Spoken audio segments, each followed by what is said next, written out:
مرحبا أهلا النوادي. الفاتحة إلى روح سيدنا وحبيبنا وشفيعنا رسول الله محمد بن عبد الله وعلى آله وأصحابه وأزواجه وذريته وأهل بيته أجمعين، خصوصا إلى روح سيدنا أحمد بن عيسى المهاجر فقل المقدم محمد بن علي بعلوي وأصول وفروعهم وجميع سادات علي بعلوي وأصول وفروعهم أن الله يؤلي درجاتهم في الجنة ويكفر مصوبتهم ويضاعف حسناتهم ويحفظنا بجاههم وينفعنا بهم ويعيد علينا من بركاتهم وأسرارهم وأنوارهم وعلومهم ونفحاتهم في الدين والدنيا والآخرة. الفاتحة. بسم الله الرحمن الرحيم. الحمد لله رب العالمين الرحمن الرحيم مالك يوم الدين إياك نعبد وإياك نستعين اهدنا الصراط المستقيم صراط الذين أنعمت عليهم غير المغضوب عليهم ولا الضالين آمين. السلام عليكم ورحمة الله وبركاته. Alhamdulillah alladzi wakafa thumma salatu wassalamu ala nabi al-mustafa wa ala alihi wa sahbihi ahli sidqi wal wafa. Amma ba'du. Subhanak la ilma lana illa ma 'allamtana innaka antal alimul hakim. Rabbi israh li sadri wa yassir li amri wahlul 'uqdatan min lisani yafqahu qawli wassadid lisani wahdi qalbi bihaqqi sayyidina Muhammadin sallallahu alaihi wa alihi wasallam. Ya man huwa fi uluwihi kain, ya man huwa fi fili hamid, ya man huwa fi majdihi matin. Allahumma akrimna binuril fahmi wa akhrijna min zulumatil wahmi warzuqna fahman nabiyyin wa hifdal mursalin wa ilhama malaikatil muqarrabin. Rabbana zidna ilman wa fahma wa aqla ya akramul akramin bihaqqi sayyidina Muhammadin khatamil anbiya wal mursalin. Ya Rahman ya Rahim wa sallallahu ala sayyidina Muhammadin wa ala alihi wa sahbihi wa barak wasallam. Walhamdulillahi rabbil alamin. Alhamdulillah, puji syukur kehadirat Allah, salawat dan salam senantiasa kita curahkan kepada junjungan mulia Nabi kita tercinta Sayyiduna wa Maulana Muhammad sallallahu alaihi wasallam beserta segenap keluarga beliau, sahabatnya dan umatnya yang sama-sama kita muliakan. Imam Masjid Al-Muhajirin Ami Alwi Albar, kemudian ada Al-Ustadz Hasan yang istiqomah. Ini contoh tawadhu. Dari awal pengajian saya hadir terus, padahal beliau ustadz. Ya, begitu. Kita harus terus belajar. Nggak boleh merasa paling pintar. Jadi saya masih punya guru sampai sekarang, nggak pernah putus.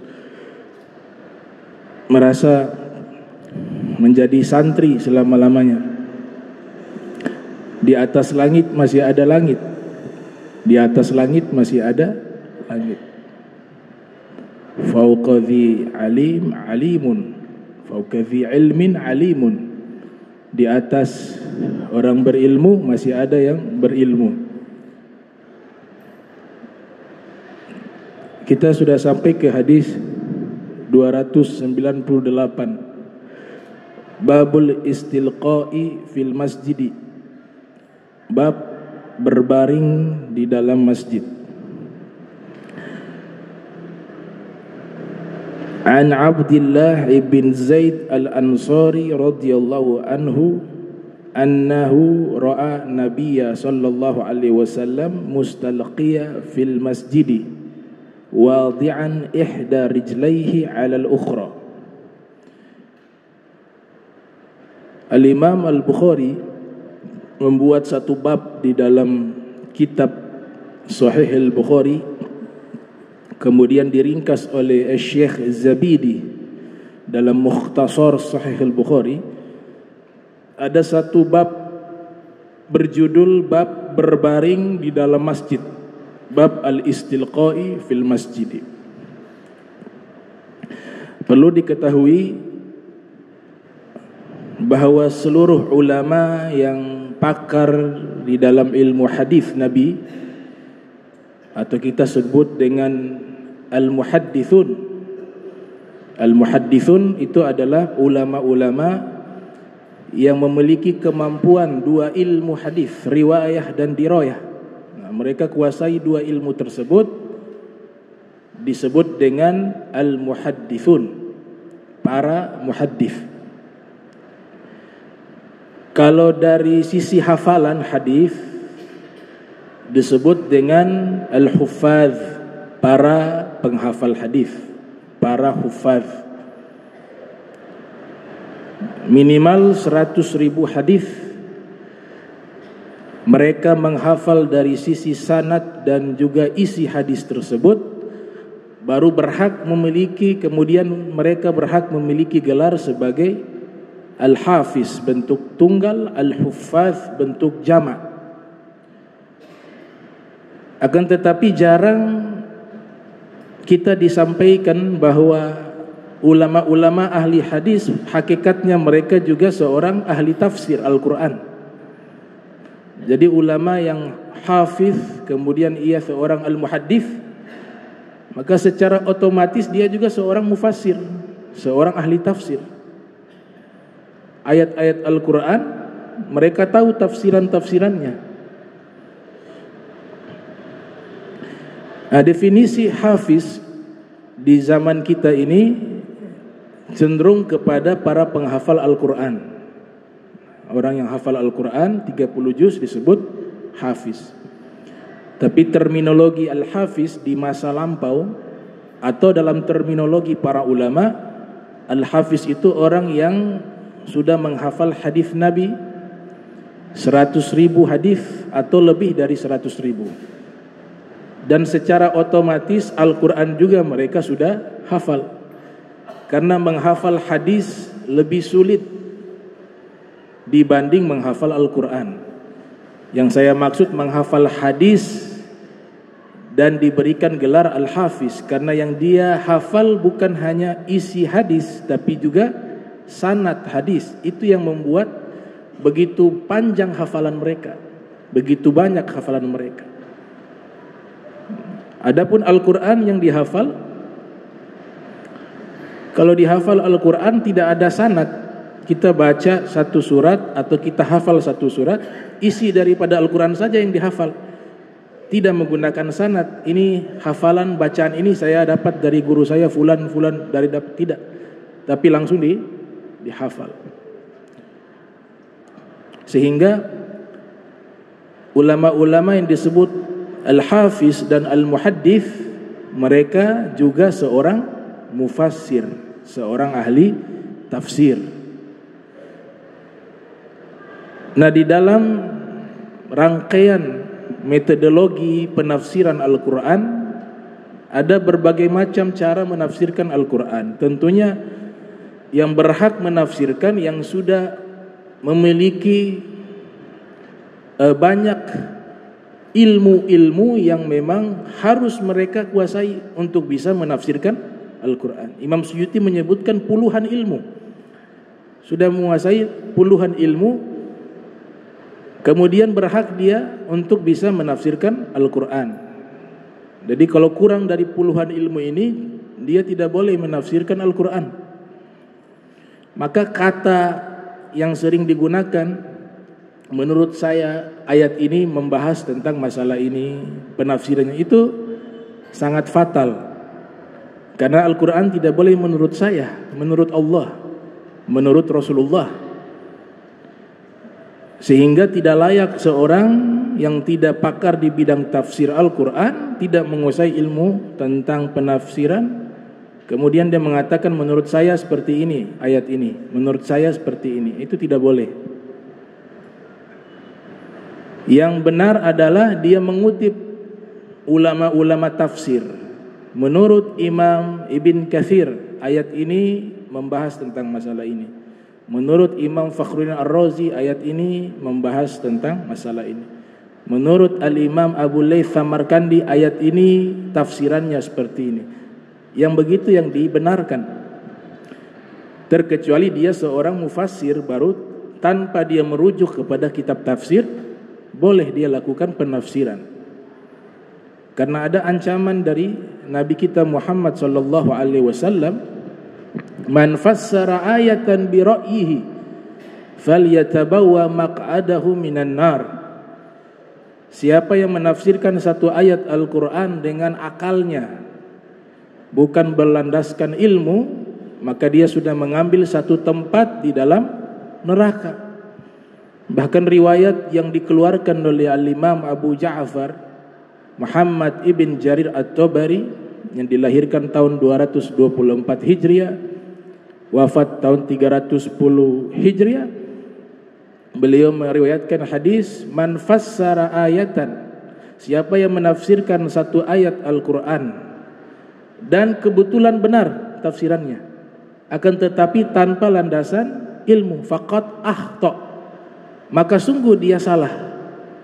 Jadi artinya kita menafsirkan satu ayat Al-Quran misalnya, ternyata penafsiran ini kita tidak gunakan ilmu tapi menduga-duga, ini kayaknya begini isinya nih gini, tapi tanpa rujukan dari kitab tafsir, dan ternyata dugaan kita benar,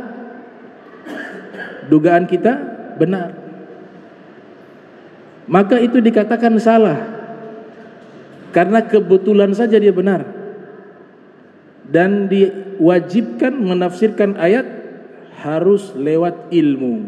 Kalau lewat ilmu berarti kita merujuk kepada al-mufassirun, para ulama ahli tafsir. Jadi mufassir itu tidak mudah. Dia harus menguasai banyak perangkat-perangkat ilmu yang mendukungnya untuk bisa memahami Al-Quran. Gitu. Dan ini sangat berbahaya. Salah satu sebab agama Islam ini menjadi berantakan, agama Islam ini menjadi rusak, salah satu sebabnya karena ada orang menafsirkan Al-Quran seenaknya. Ini sudah diprediksi oleh Nabi sallallahu alaihi wasallam.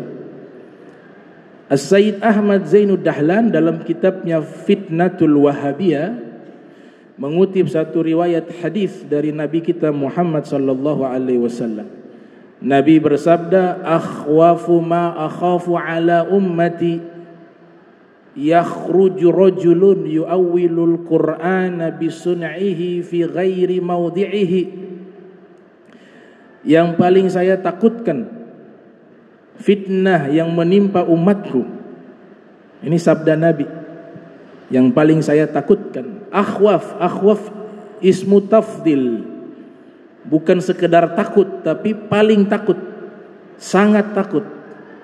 Nabi katakan yang paling saya takutkan fitnah yang menimpa umatku, yakhruju rajulun, akan keluar seorang laki-laki, yu'awwilul Qur'an bisun'ihi fi ghairi mawdi'ihi, dia berani mentakwilkan Al-Quran, dia berani mentafsirkan Al-Quran dengan perbuatannya, bukan dengan dasar ilmu.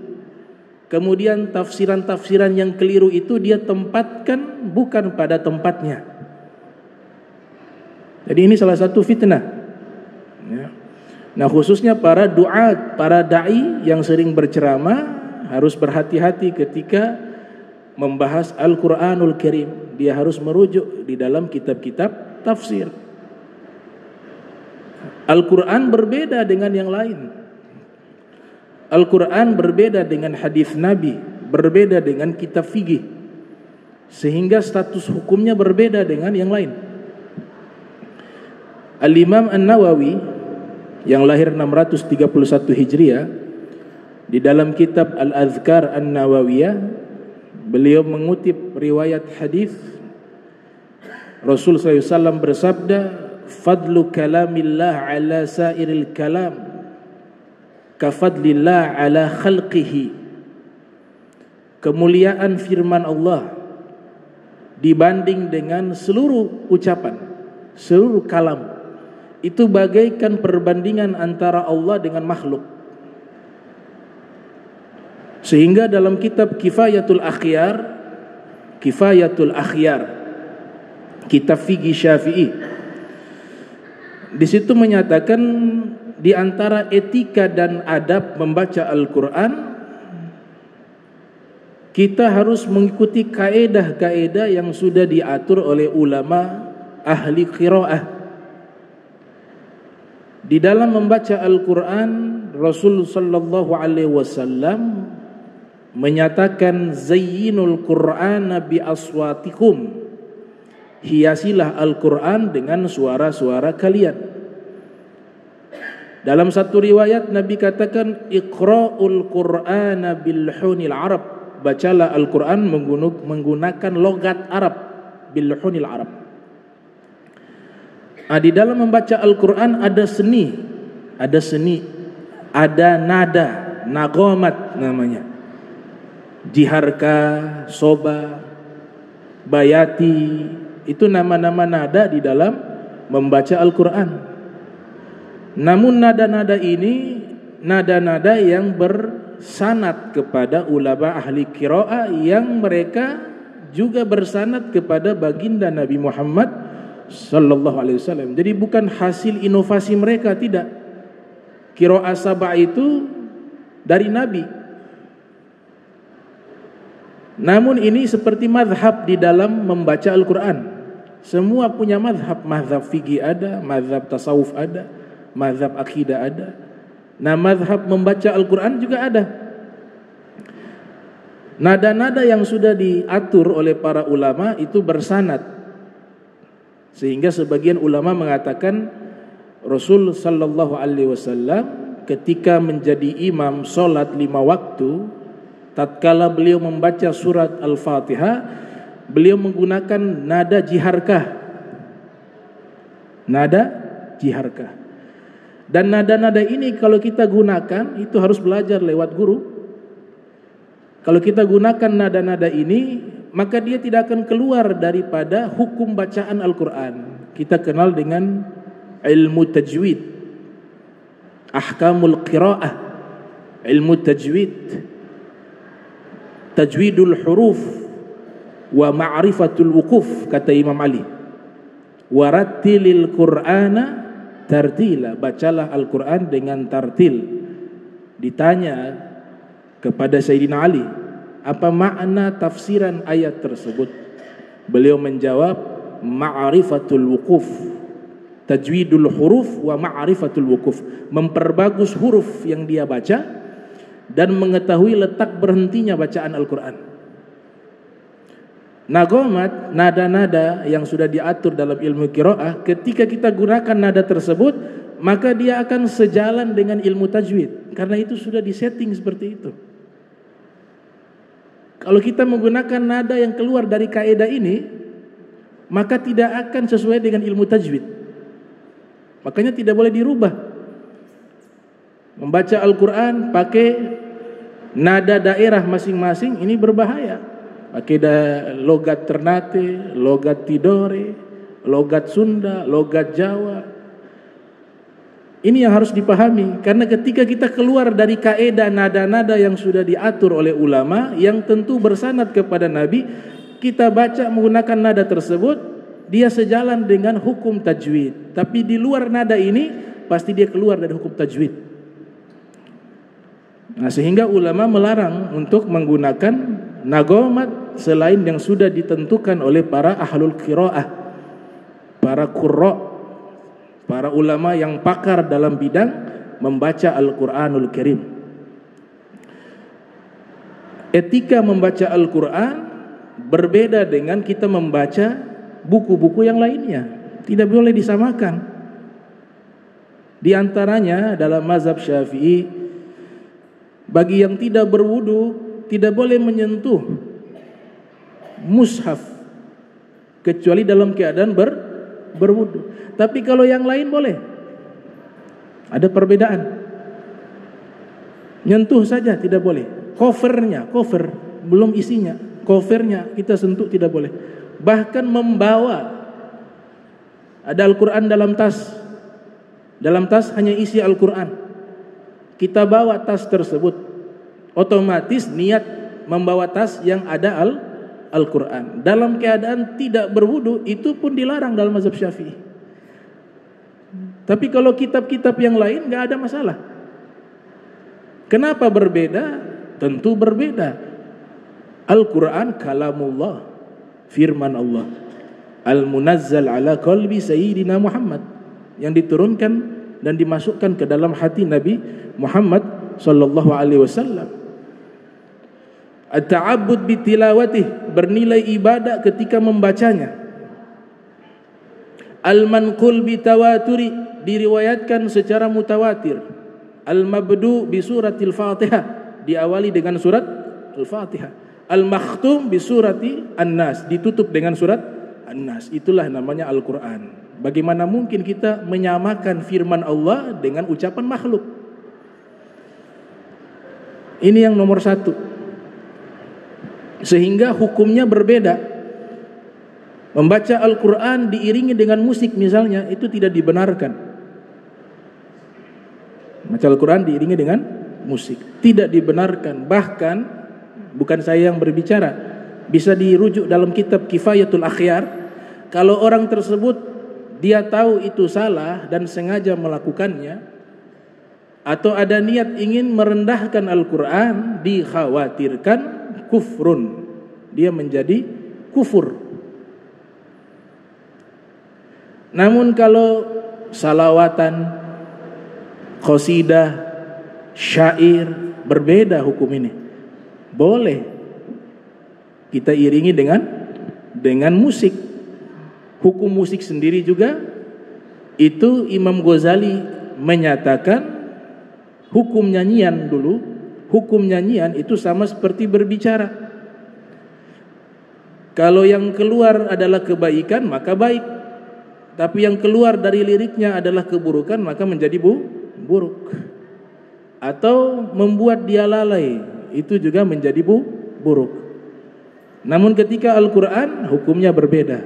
Tidak boleh diiringi dengan musik, tidak boleh menggunakan nagomat, nada-nada yang keluar dari kaidah, dan dibaca di tempat yang terhormat.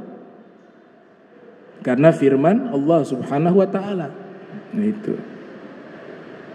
Ulama-ulama terdahulu, mereka adabnya dengan Al-Quran luar biasa. Sehingga keluar dua pendapat. Kalau kita dapati Al-Quran yang sudah tersobek dari mushaf, gak boleh kita biarkan begitu. Nanti khawatir diinjak, khawatir jatuh di tempat najis. Kenapa ulama sibuk memikirkan masalah ini? Karena walaupun dia kertas, tapi di dalam kertas itu menerjemahkan firman Allah. Dia tetap adalah Al-Quran. Gak boleh dibuat bungkusan bawang, bungkusan cabai, gak boleh. Jangankan Al-Quran, hadis Nabi juga tidak boleh. Harus ditempatkan di dalam tempat yang terhormat.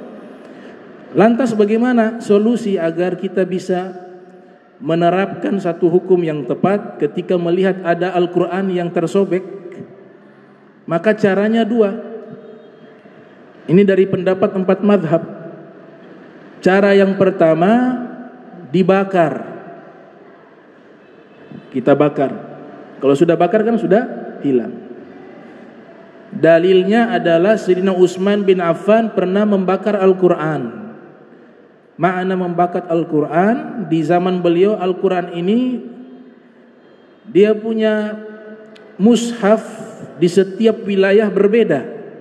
Sehingga yang di Mesir dengan yang di Makkah, di Madinah itu beda. Yang di Syam berbeda, yang di Irak berbeda. Akhirnya muncul konflik karena menganggap bacaan satu salah, yang satu benar. Dibuatlah satu keputusan, kita tetapkan satu mushaf yang resmi, yaitu namanya Mushaf Utsmani, mengikuti nama beliau karena beliau yang beristihad demikian. Al-Quran yang berbeda-beda tadi diperintahkan untuk dikumpulkan kemudian dibakar. Tujuan membakar bukan menghinakan Al-Quran, tapi tujuan untuk menghilangkan konflik. Maka dari sinilah satu pendapat mengatakan Al-Qurannya kita bakar kalau ada yang tersobek. Jangan dibiarkan dia nanti diinjak, jatuh di tempat najis dan seterusnya. Atau cara kedua, dikuburkan, ditanam. Landasan dalilnya adalah Al-Quran ini yang dibuat menjadi mushaf terbuat daripada kertas. Kertas ini bahannya pasti dari tumbuh-tumbuhan, dari tanaman. Nah, segala sesuatu tumbuh-tumbuhan, tanaman itu dia adalah berasal dari tanah. Dia bisa hidup karena adanya tanah, maka dia dikembalikan ke tanah dengan cara dikuburkan. Sama seperti manusia. Antum min Adam. Antum min Adam. Kata Nabi, kalian manusia berasal dari Nabi Adam, bukan dari monyet. Kalau monyet teori evolusi Charles Darwin. Ternyata saya baca beberapa referensi, ada riwayat mengatakan teori evolusi itu berasal dari Ternate. Dulu kan ada ilmuwan namanya Alfred Wallace. Kalau kita ke Santiong tuh ada gambarnya tuh. Itu kan tinggal di Ternate kurang lebih 4 tahun. Dia seorang ilmuwan. Kemudian dari Ternate dia keliling ke Jailolo, ke Bacan, ke Papua, buat riset ilmiah. Sampai akhirnya dia ke Jailolo kena malaria kalau tidak salah. Dari situ bagaimana dia berpikir, dia temukan satu teori nazariyah, teori evolusi, dan juga tentang masalah iklim. Setelah itu ditulis hasil teorinya itu, surat, dia kirimkan kepada sahabatnya Charles Darwin yang ada di Inggris. Kemudian Charles Darwin mengembangkan surat itu, dijadikanlah teori evolusi, bahwa manusia itu berevolusi, berasal dari monyet, salah satu teorinya. Ternyata dari Ternate teori itu, menurut satu riwayat. Alfred, orang Inggris, Alfred Wallace nama tempat tinggalnya di sana. Nah, teori ini tidak boleh kita terima. Karena kenapa? Al-Quran sudah menyatakan dengan sangat lugas, dan dalam hadis Nabi juga menyatakan, antum min Adam, antum min Adam, kalian dari Adam, wa Adam min turab, dan Adam dari tanah. Selesai. Itu kan sifatnya teori. Teori itu kan masih spekulatif. Kalau Al-Quran kebenarannya mutlak, karena dia firman. Nah, ini sedikit tentang masalah Al-Quran. Jadi Al-Quran berbeda dengan yang lainnya. Di antaranya juga saya berikan beberapa saran di beberapa masjid, ketika kita sedang khutbah, diletakkan Al-Quran di tempat duduk khotib. Nah, itu juga tidak dibenarkan, karena menempatkan Al-Quran di tempat duduk, tempat pantat, sehingga itu tidak boleh. Atau meletakkan di lantai, di atas lantai. Al-Quran kita menyusun kitab saja, halus Al-Qurannya di atas. Gak boleh kitab-kitab yang lain kita susun Al-Qurannya di bawah. Itu namanya etika dan akhlak terhadap Al-Quran. Siapa yang mengagungkan simbol-simbol kebesaran Allah, pertanda ada takwa dalam hati. Simbol terbesarnya Allah diantaranya adalah firman-Nya. Wa may yu'azzim sya'airillah fa innaha min taqwal qulub. Siapa yang mengagungkan simbol-simbol kebesaran Allah, pertanda dalam hatinya ada takwa. Oleh sebab itu saya usulkan baca kitab yang menjelaskan adab dan etika terhadap Al-Quran. Salah satu kitab terbaik tentang masalah ini, kitab yang ditulis oleh Al-Imam An-Nawawi, berjudul At-Tibyan fi Adabi Hamalatil Quran. Kitab itu membahas etika dan akhlak terhadap Al-Quran, dan juga etika dan akhlak bagi para penghafal Al-Quran. Para penghafal Al-Quran, Hamalatul Quran. Nah, ulama-ulama hadis mereka ketika sebagai pakar dalam ilmu hadis, secara otomatis mereka juga ahli tafsir Al-Quran, mufassir. Karena di dalam metodologi mentafsirkan Al-Quran ada yang disebut dengan tafsir riwayah. Tafsir riwayah. Kalau kita kembangkan metode tafsir Al-Quran ini di zaman sekarang berkembang, dan itu tidak ada masalah selama dia menggunakan ilmu. Ada namanya tafsir riwayah. Tafsir Al-Quran riwayah, menafsirkan Al-Quran menggunakan riwayat-riwayat hadis Rasul. Jadi ada satu ayat, kemudian dijabarkan penafsirannya lewat sabda Nabi. Itu namanya hadis yang menafsirkan Al-Quran. Tafsirul Quran bil hadis, menafsirkan Al-Quran dengan hadis. Dan ini salah satu metode menafsirkan Al-Quran yang paling terbaik, karena langsung dari orang yang paling paham Al-Quran. Siapa yang paling paham Al-Quran kalau bukan Nabi Muhammad sallallahu alaihi wasallam? Sehingga ulama-ulama ahli Al-Quran mengatakan metodologi menafsirkan Al-Quran yang paling terbaik adalah menafsirkan Al-Quran menggunakan Al-Quran atau menggunakan hadis Nabi. Kedua-duanya ini namanya tafsir riwayah.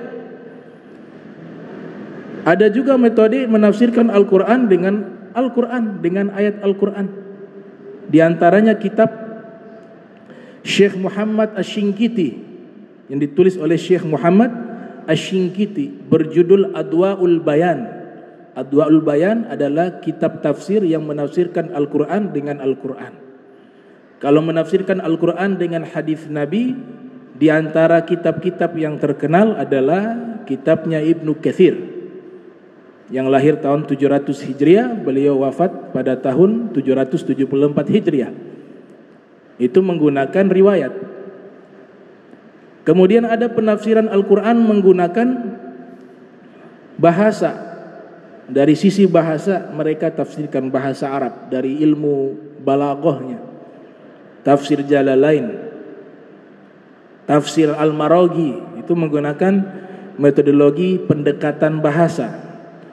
Ada juga tafsir Al-Quran sosiologi, cenderung di dalam tafsiran Al-Maqasidu Syar'iyah, hifdzud din, hifdzul aql, hifdzun nafas, hifdzun nasl, hifdzul mal. Al-Maqasidu Syar'iyah. Di antara tafsirnya adalah At-Tahrir wa Tanwir, karya Ibnu Ashur. Ada juga penafsiran Al-Quran pendekatan tasawuf, pengalaman spiritual, seperti tafsirnya Syekh Abdul Qadir Jailani, tafsirnya Ibnu Arabi, tafsirnya Al-Imam Al-Alusi Al-Baghdadi. Mereka menggunakan pendekatan tasawuf. Ada juga tafsir menggunakan metodologi pendekatan ilmu pengetahuan, iptek. Karena dalam Al-Quran juga ada ayat-ayat kauniyah yang menceritakan tentang alam semesta, kemudian membahas tentang bukti-bukti ilmiah. Tafsir yang membahas tentang masalah penafsiran iptek ini diantaranya tafsir Tontawi, namanya tafsir Jawahir. Dan masih banyak tafsir-tafsir lainnya. Saya Al-Fakir pernah baca semua tafsir ini dari tahun 2006 sampai hari ini.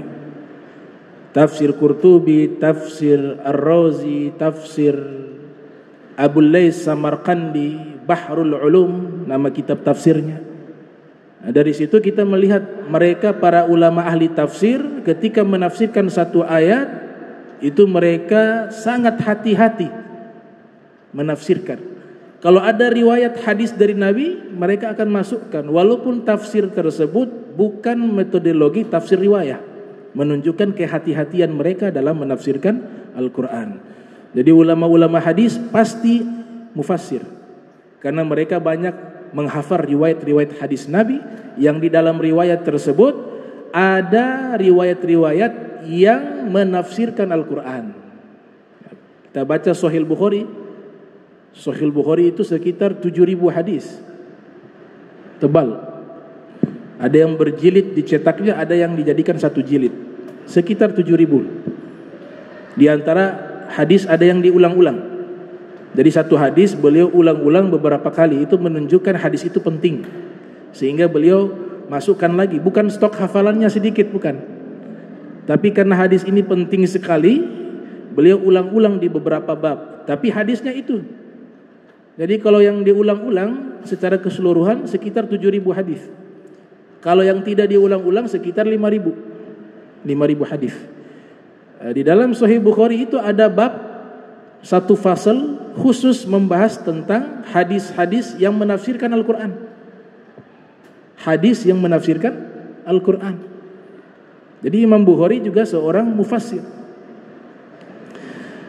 Nah, Imam Bukhari yang menyusun Sahihul Bukhari, beliau paham akan tafsir Al-Quranul Karim karena riwayat-riwayat hadis yang beliau riwayatkan menjadikan satu bab khusus tentang masalah tafsir Al-Quran.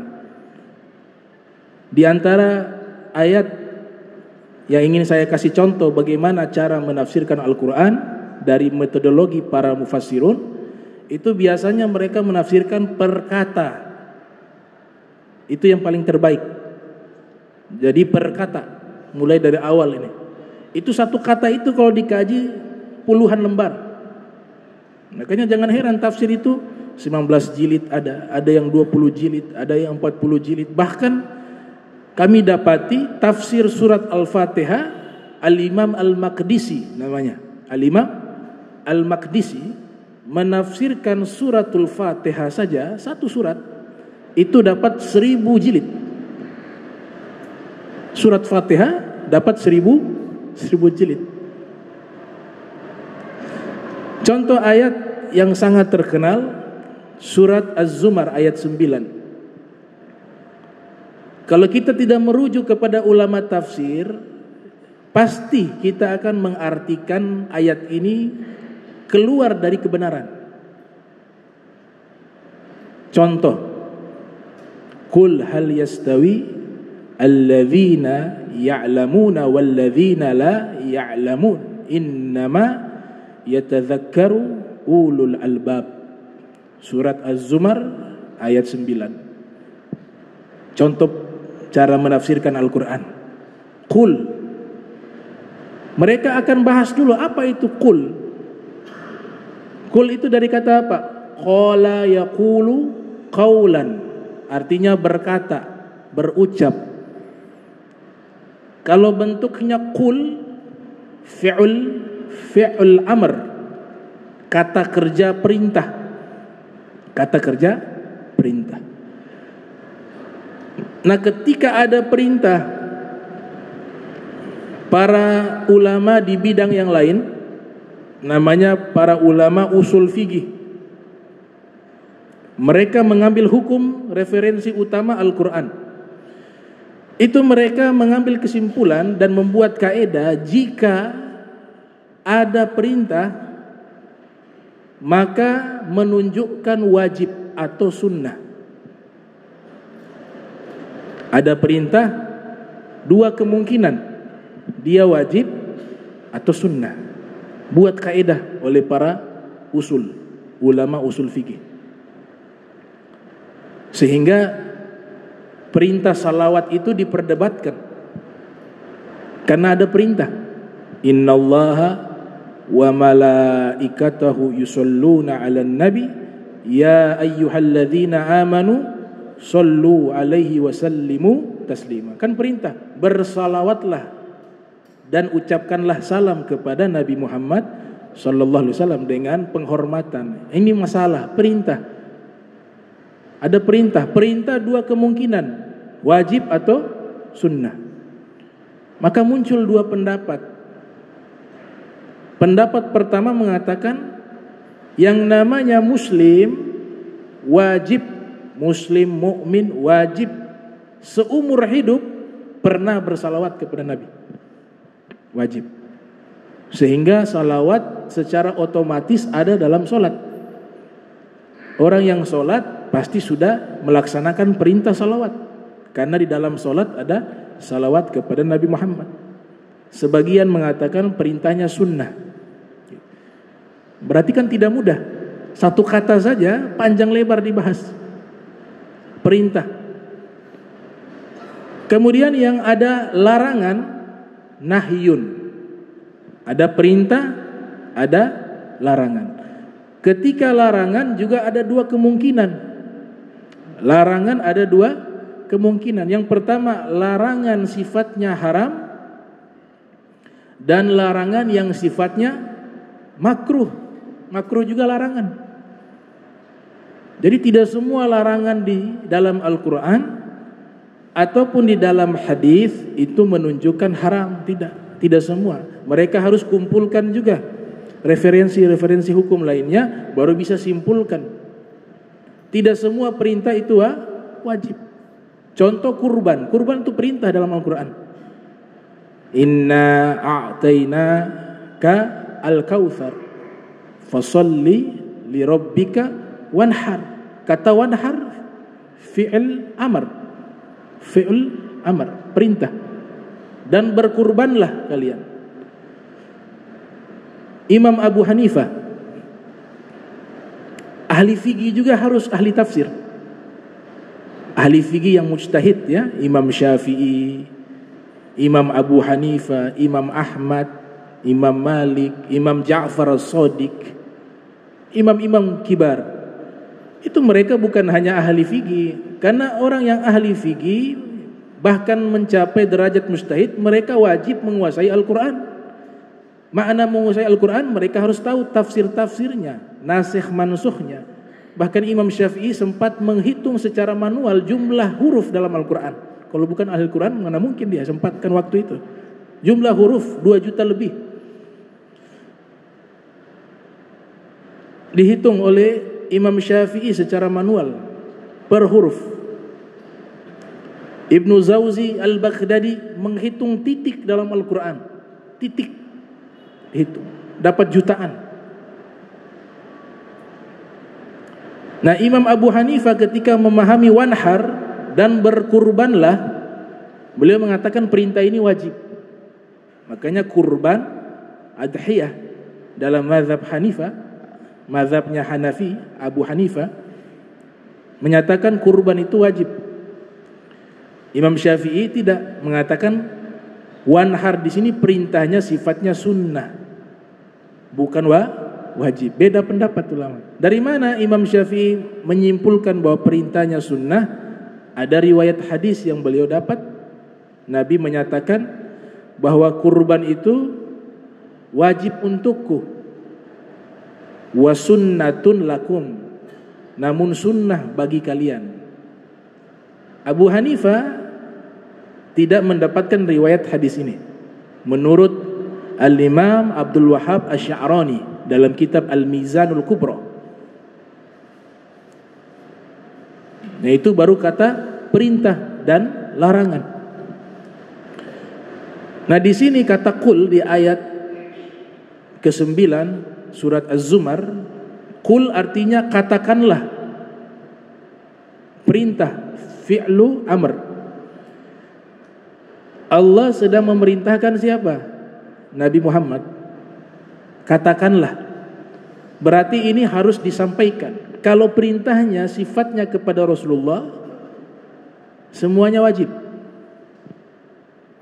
Perintah dari Allah, jika Allah perintahkan kepada Nabi Muhammad, Nabi Muhammad wajib melaksanakannya. Kenapa? Karena sifat wajib para nabi, tabligh, wajib menyampaikan apa yang Allah wahyukan. Ya ayyuhar rasul balligh ma unzila ilaika mir rabbika. Jadi Nabi wajib sampaikan. Ada 3 ilmu yang Allah ajarkan kepada Nabi Muhammad sallallahu alaihi wasallam. Ini diriwayatkan dalam kitab Lataiful Minan. Kitab berjudul Lataiful Minan, karya Al-Imam Athaillah Sakandari yang menyusun kitab Al-Hikam. Gurunya Abu Abbas Al-Mursi. Gurunya Abu Abbas Al-Mursi Syekh Abu Hasan As-Sazili. Di dalam kitab Lataiful Minan dinyatakan allamani, Nabi katakan allamani Allahu subhanahu wa ta'ala, Allah mengajarkan kepada saya 3 ilmu. Ilmu yang pertama, Allah perintahkan saya untuk saya sampaikan, berarti wajib. Ilmu tentang sholat, ilmu tentang wudu, dan hal-hal yang kita sampai saat ini riwayat-riwayat dari Nabi, berarti ilmu itu wajib untuk disampaikan. Yang kedua, ada ilmu yang Allah Ta'ala berikan pilihan kepada saya, bisa saya sampaikan dan juga bisa tidak saya sampaikan. Ini terserah dari Nabi. Nabi mau kasih ilmu ini ke siapa, itu urusannya Rasul, haknya Rasul. Tapi yang pertama wajib Nabi sampaikan. Tapi yang kedua ada pilihan dari Nabi, mau sampaikan bisa, tidak disampaikan juga tidak apa-apa. Ada ilmu ketiga, Nabi dilarang oleh Allah untuk menyampaikan. Jadi ada 3 ilmu dari Rasul. Ilmu yang wajib Nabi sampaikan, yang pertama. Yang kedua, ilmu yang Allah berikan pilihan kepada Nabi, bisa disampaikan atau tidak disampaikan. Yang ketiga, Allah perintahkan Nabi tidak disampaikan.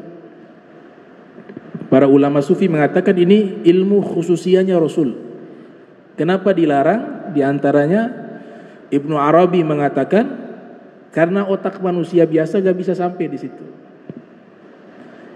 Para nabi diperintahkan oleh Allah, nahnu ma'asyiral anbiya umirna an natakallama an-nasa ala qadri uqulihim. Kami seluruh para nabi diperintahkan oleh Allah berbicara kepada manusia sesuai kemampuan akal mereka.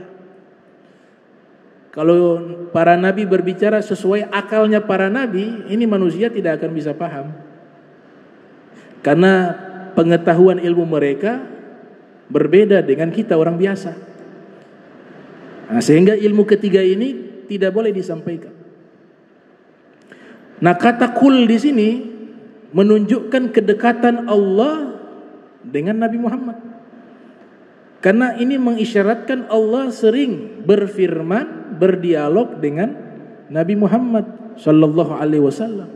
Dan kata kul dalam Al-Qur'an bukan 1 ayat, bukan 2 ayat, banyak puluhan, bahkan bisa sampai ratusan. Kata kul, katakanlah wahai Nabi Muhammad, itu Allah menyampaikan kepada Nabi, itu isyaratun bikurbin Nabi. Itu satu isyarat begitu dekatnya Nabi Muhammad dengan Allah Subhanahu wa taala. Fala aina fid dunya tarahu siwal Mustafa idh kana bil qurbi ufrida.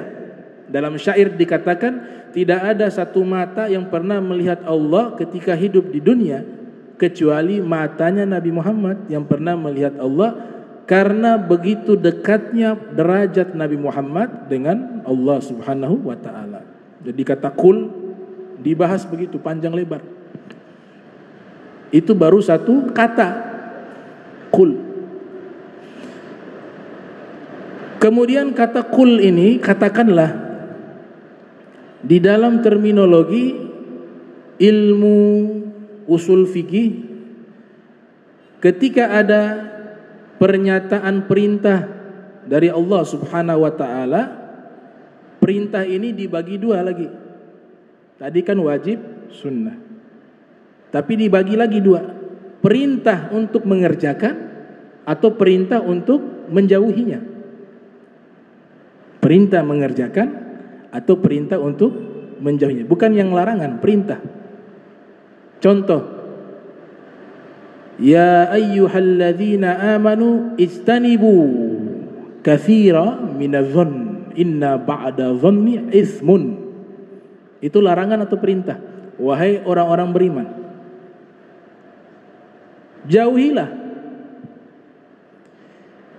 Dari sisi bahasa, jauhilah itu kata perintah fil amr. Kalau larangan, nahaitukum, saya melarang kepada kalian, itu larangan. Dari konteks bahasa, fi'il amar dan fi'il nahi.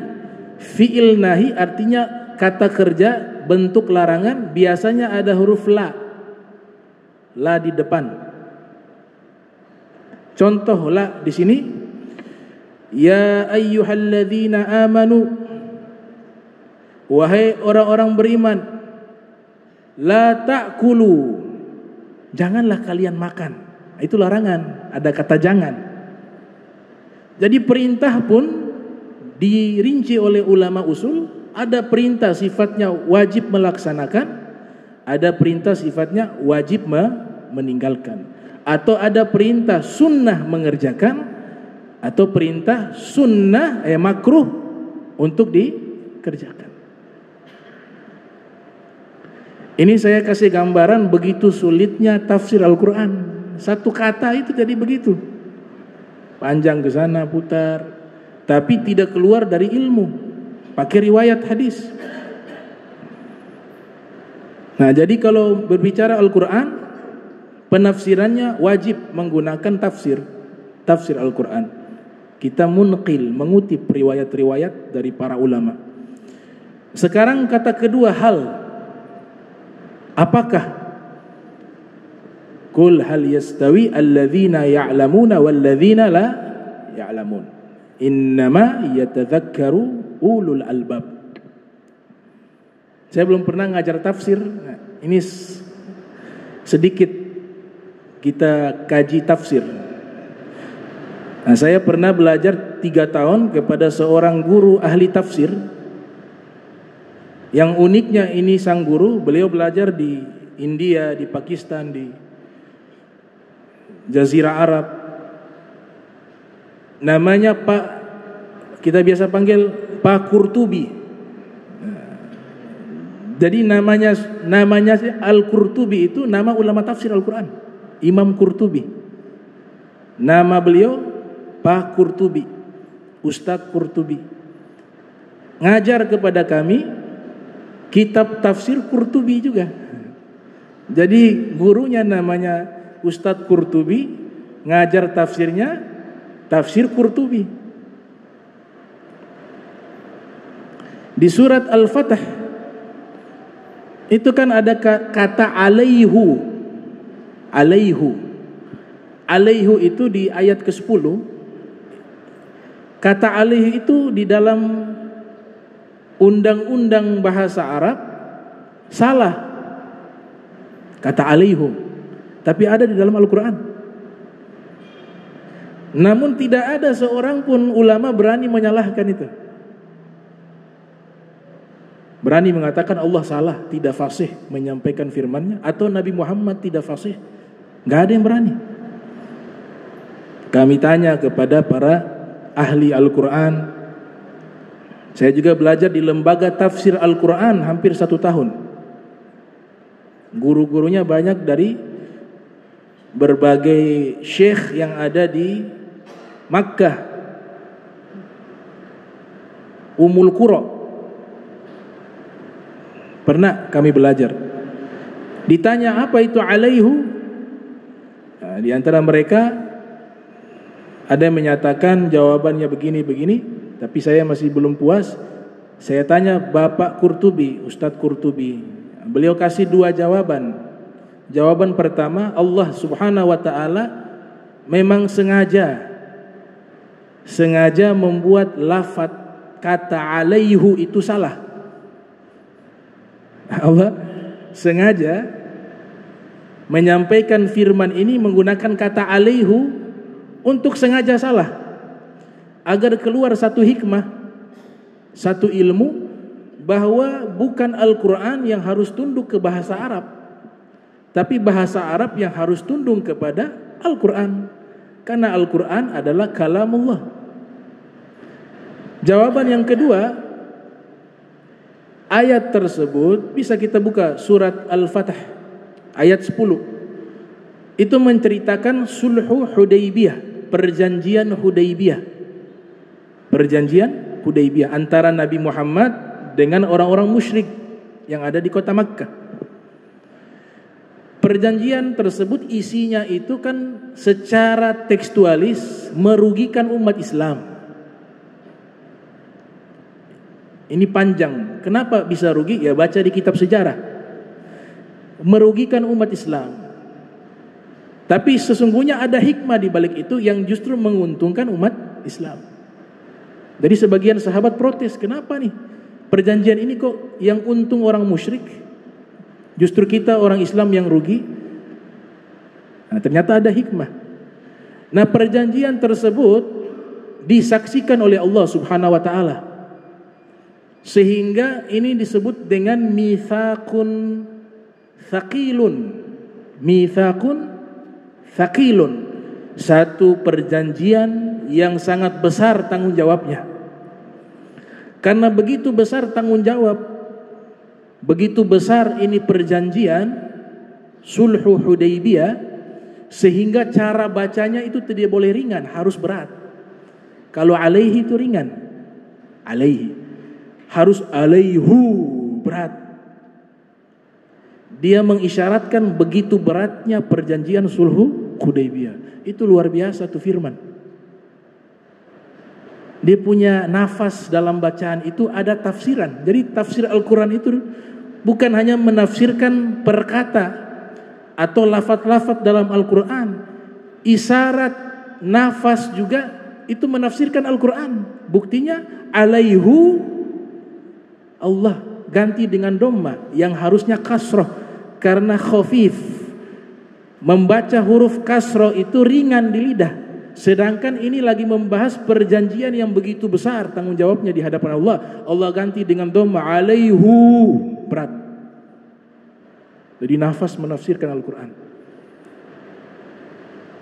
Dan masih banyak rahasia-rahasia Al-Quran. Ini waktu tidak cukup. Mudah-mudahan kita lanjut lagi di ahad depan. Bismillahirrahmanirrahim. Alhamdulillahirabbil alamin. Allahumma salli wa sallim ala sayyidina Muhammadin wa ala sayyidina Muhammad. Allahumma jam'ana hadza jam'an marhuma wa tafarraqna min ba'di tafarraqa ma'suma wa la tajal minna wa la minna syaqiyya wa la mahruma.